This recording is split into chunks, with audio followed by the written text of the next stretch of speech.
ஓம் ஸ்ரீ குருப்பியோ நம. தென்னாருடைய பெரிவா போற்றி, எந்நாட்டுவர்க்கும் இறைவா போற்றி, சர்வஜா சர்வவியாபி பெரிவா சரணம், மாய பிறப்பிற்கும் மகா பெரிவாடி போற்றி. ஓம் ஸ்ரீ மகாமகணபதகே நம. ஸ்ரீ சந்திரசேகராமிர்தம் அமிர்ததாரை 20. தெய்வத்தின் குரல் 3ஆம் பாகம். அதிகாரம் சமூக தனி வாழ்க்கை நெறிகள். தலைப்பு பரோபகாரம். இன்றைய உபதலைப்பு தமிழ்நாட்டு வள்ளல்கள். தமிழ் தேசத்திலும் வள்ளல்கள் என்று இவர்களை தெய்வத்துக்கு சமமாக கொண்டாடுகிற வழக்கம் தொன்று தொட்டு இருந்து வந்திருக்கிறது. முதல் எழு, இடையெழு, கடையெழு வள்ளல்கள் என்று குமணன், அதியமான் முதலான 21 பேரை ஸ்லாகித்து சொல்லி இருக்கிறது.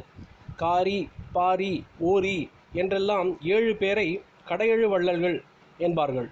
பாரி வள்ளல் முல்லைக்கொடி படருவதற்காக தன் தேரையே கொடுத்த கதை எல்லோருக்கும் தெரியும். இன்னொருத்தன், அதாவது பேகன், மயில் குளிரில் நடுங்குகிறதே என்று தன் உத்தரியத்தை எடுத்து அதற்கு போர்த்தினானாம்.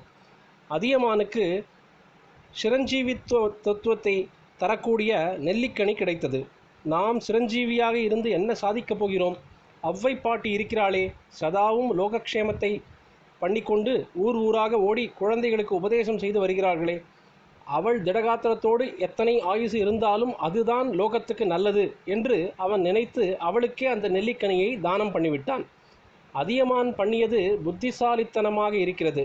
ஆனால் முல்லைக்கு தேராவது, மயிலுக்கு எங்கேயாவது குளிருமா? அதற்கு பட்டு பீதாம்பரத்தை போர்த்துவதாவது, இதெல்லாம் புத்தி இல்லாத காரியமாக அல்லவா இருக்கிறது என்று கேட்கலாம். என்னை கேட்டால் இப்படி புத்திக்கு வேலையே இல்லாமல் முட்டாள்தனம் மாதிரி கூட தோன்றுகிற காரியங்களை செய்வதுதான் நிஜமான அன்பை, நிஜமான தியாகத்தை காட்டுகிறது என்பேன். அன்பு பீறிக்கொண்டு வருகிற போது மூளையினால் அதற்கு நியாய அநியாயங்கள் பார்க்கவே முடியாது. இப்படித்தான் நாயன்மார்களை பார்த்தால், பெண்டாட்டியையே ஒருத்தர் தானம் பண்ணினார், இன்னொருத்தர் பிள்ளையையே கறி பண்ணி போட்டார் என்கிற போது இதெல்லாம் மூடத்தனம், உணர்ச்சி கட்டுப்பாடு இல்லாத காரியம் என்று சொல்லக்கூடாது. அவர்களுக்கு எப்படிப்பட்ட தியாக சிந்தனை இருந்தது என்பதுதான் முக்கியம்.